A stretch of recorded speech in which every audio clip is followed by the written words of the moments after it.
আমরা মুরব্বীদের উপরে খুব ক্ষুব্ধ। বাচ্চারা শুধুমাত্র গুলির সামনে দাঁড়াবে, দেন হচ্ছে বিপ্লব হবে, চলে যাবে, তারপরে পোস্ট ভাগাভাগি হবে মুরব্বীদের মধ্যে। আসসালামু আলাইকুম বন্ধুরা, আশা করি আপনারা সকলেই ভালো আছেন। তো আজকে যে বিষয়টা নিয়ে আপনাদের মাঝে হাজির হয়েছে সেটি হচ্ছে, আপনারা সকলেই সমন্বয়ক হাসনাত আবদুল্লাহকে চেনেন।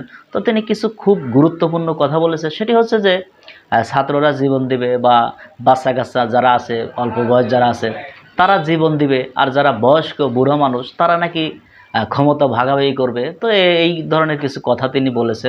তো চলুন আমরা তার মুখ থেকে সেই কথাগুলো একটু শুনি। আমি এটা বলতে চাই না যে 24 সেন্ট্রিকই হিস্ট্রিটা হইতে হবে, নট নেসেসারিলি যে 24কে কেন্দ্র করে সব কিছু ঘুরবে, আবর্তন হবে না। আমাদের হিস্ট্রি তো অনেক আগে থেকে শুরু হয়েছে। প্রত্যেকটা জিনিসকে তার প্রপার কন্ট্রিবিউশনটাকে অ্যাকনোলেজ করে সেটাকে আমাদেরকে মনে রাখতে হবে যে নদীরকে বাঁধ দিয়ে কখনো রোখা যায় না। নদীটা যদি হচ্ছে কি খরস্রোতা হয়ে থাকে, আপনি যখনই রুখতে যাবেন সে তার রাস্তা করে নেবে। যেমন আওয়ামী লীগের আমরা জনগণের চেয়ে বিকল্প খুঁজে নিয়েছি। সুতরাং হিস্ট্রি একটা এর নিজের একটা হচ্ছে স্বকীয়তা রয়েছে, সে নিজের রাস্তা খুঁজে নেয়। হিস্ট্রি যখন কোনো ধরনের সে হিরো খুঁজে না পায়, সে নিজে হিরো ক্রিয়েট করে নেয়। তো সেই জায়গা থেকে আমরা যেন একটা সেন্ট্রিস্ট হিস্ট্রির দিকে না যাই, সেখানে আমাদের রাইট উইংয়ের যারা রয়েছে, লেফট উইংয়ের যারা রয়েছে, সেন্ট্রিস্ট যারা রয়েছে, centrist aligning to right, centrist aligning to left, তাদের জন্য ইকুয়াল হচ্ছে কন্ট্রিবিউশন থাকে। আমি বলছি না সবাইকে উইপ আউট করে দিতে হবে। এই উইপ আউট করে দেওয়া কিন্তু আবার একটা ফেসিস্ট একটা হচ্ছে একটা কাইন্ড অফ মেন্টালিটি। নো, কন্ট্রিবিউশনটাকে অ্যাকনোলেজ করে সবাইকে ইকুয়াল হিস্সাটাকে বুঝিয়ে দিতে হবে। এই 24-এর দায়ভার এই বুদ্ধিজীবী মহল নেয় নাই, আমরা তাদেরকে দিব। এই আজকের এই পর্যায়ে পৌঁছানোর 2000 যেই শহীদ হয়েছে, এই বিষয়টাকে আটকানো যেত যদি পূর্বাঞ্চলের ফ্ল্যাটের লুপ ত্যাগ করা যেত। যদি আমরা দেখতাম বুদ্ধিজীবীরা যখন প্রশ্ন করতেন, প্রত্যেকটা প্রশ্নের একটা বিনিময় মূল্য থাকতো। অর্থাৎ প্রশ্নটা এমনভাবে করা হতো, এই প্রশ্নের মধ্য দিয়ে হয় তার কোনো একটা অধিদপ্তরের ডিজি হওয়া নিশ্চিত, অথবা প্রধানমন্ত্রীর সফর হওয়া নিশ্চিত, অথবা যেমন এখন তো যেমন এনসিটিভির একজন ডিজি হওয়া, তারপর হচ্ছে শিক্ষা অধিদপ্তরের ডিজি হওয়া, বিভিন্ন এই যে, অর্থাৎ মাথার মধ্যে at the back side of his mind always থাকতো কি যে আমি এই প্রশ্ন দিয়ে আমার যারা হচ্ছে নিয়োগকর্তা তাদের স্তুতি বন্দনা হবে, এবং এই প্রশ্নের বিনিময় মূল্য আমার একটা হচ্ছে আউটকাম থাকবে। আমরা আপনাদেরকে মাথায় রাখতে হবে, আমি নিশ্চিত এখানে যারা যারা রয়েছেন আপনাদের প্রত্যেকের সন্তান আমার বয়সী বা তারও কম বয়সের সন্তান আছে, তাদের কথা শুনেন। দেখেন তাদের সাথে কিন্তু আপনার পরিবারের কনফ্লিক্ট হয়, ভার্বাল কনফ্লিক্ট, ভার্বাল ডিসপিউট। আমাদের হচ্ছে বাবা মাদের একটা হচ্ছে সবসময় একটা ডায়লগ ছিল, তোর ঘরে আমি হইছি না, আমার ঘরে তুই হইছিস। এটা কিন্তু না, এই কথাটার ওজন অনেক বেশি। এটা কিন্তু একটা হচ্ছে টটোলজিক্যাল গ্রাউন্ডের একটা কথা, কারণ এটার কিন্তু রিফিউটেশন নাই। আপনি যখন whenever you are coming up with this argument, আমার কিন্তু আর কোনো কিছু বলার থাকে না। এটা একটা টটোলজিক্যাল গ্রাউন্ডের কথা। অর্থাৎ এটা হচ্ছে আপনি একদম স্টপ করে দিচ্ছেন, ঠিকই তো আমার বাবার আগে তো আর আমি আসি নাই। সো এটা হচ্ছে কি historically it is supposed whoever comes first তারাই হচ্ছে সবচেয়ে বেশি জানবে। এই জায়গায় আমরা যারা এই নতুন প্রজন্মের আছি, আমরা কিন্তু এই জায়গায় একটা নুক্তা দিয়ে রাখতে চাই।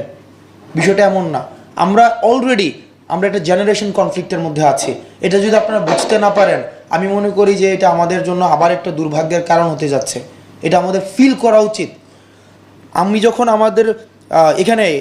এখানে প্রত্যেকটা মানুষকে চেহারা দেখে দেখে মোটামুটি আমি লোকেট করতে পারি যে তারা কোন বুদ্ধিজীবী মহলে বিলং করে। কারণ আমি এখানে অধিকাংশ মানুষকে আমি অনেক বছর ধরে চিনি, তাদের কথা শুনি, তাদের কথা জানি, অধিকাংশ মানুষকে। তো তাদেরকে আমি জানি যে তারা কোন বুদ্ধিজীবী, তার হচ্ছে শিখরটা কোথায়। তো তখন আমি যখন আমার প্রজন্মের মানুষদের সাথে আলোচনা করি, তখন কিন্তু এখন আর ওই যে আমাদের মধ্যে আওয়ামী লীগ, বিএনপি, জামাত, ছাত্রদল, ছাত্রলীগ, শিবির, বাম ডান এগুলো নিয়ে আলোচনা হয় না। আমরা মুরব্বীদের উপরে খুব ক্ষুব্ধ, এটা সত্য। সে শিবিরের হইতে পারে, ছাত্রদলের হইতে পারে, বৈষম্যবিরোধী ছাত্র আন্দোলন হইতে পারে, আমরা মুরব্বীদের উপরে ক্ষুব্ধ। অর্থাৎ তারা আমাদেরকে ইউটিলাইজ করতে পারছে না। আমি ইউজ বলবো না, ইউজের একটা পেরিকুয়াল একটা কননোটেশন আসে। আমি বলবো যে তারা আমাদেরকে ইউটিলাইজ করতে পারছে না। তারা আমাদেরকে এই যে একটা একটা একটা একটা যে নৌজি একটা মানে ইন্টেনশন, যে ছোট মানুষ কি বুঝবে, বলে দিচ্ছে না কিছুদিন আগে যে সন্তান যদি বাবার আগে যায় দেশ ধ্বংস হয়ে যায়। তো এই আইডিয়া থেকে বের হতে হবে। আপনাদের কাছেও যারা বুদ্ধিজীবী বা শিক্ষা যারা একাডেমিশিয়ান, আপনাদেরকে আমাদের যেই চিন্তাটাকে, এই চিন্তাটা যেন আমরা স্পেস করতে পারি, প্লেস করতে পারি এবং স্পেস দিতে পারেন, হিস্ট্রিতে অ্যাকুমুলেট করতে পারেন এবং এটাকে যেন একাডেমিক্যালি এন্ডোর্স করতে পারেন। বাচ্চারা শুধুমাত্র গুলির সামনে দাঁড়াবে, দেন হচ্ছে বিপ্লব হবে, চলে যাবে, তারপরে পোস্ট ভাগাভাগি হবে মুরব্বীদের মধ্যে। বাচ্চারা কি বুঝবে, বাচ্চারা কি পারবে?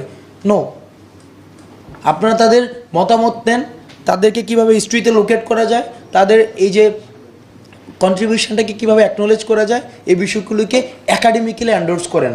তাহলে এই যে মানে আমাদের পূর্ব প্রজন্মের অভিজ্ঞতা এবং তরুণ প্রজন্মের যে সাহস, এই দুইটার সংমিশ্রণে আমাদের আগামীর বাংলাদেশ হচ্ছে সুন্দর হবে।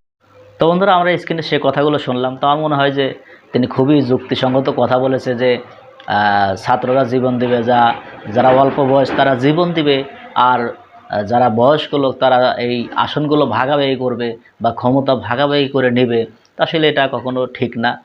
যারা এখানে যোগ্য লোক তাদেরকে আনা হোক উপদেষ্টা হিসেবে, বিশেষ করে বিভিন্ন ধরনের সরকারি নিয়োগ দেওয়া হোক, তো সেটাই তিনি বলছে। তো এই বিষয় নিয়ে আপনাদের যদি কোনো মতামত থাকে অবশ্যই কমেন্ট বক্সে জানিয়ে যাবেন।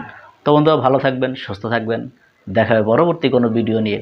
সে পর্যন্ত ভালো থাকুন, আল্লাহ হাফেজ।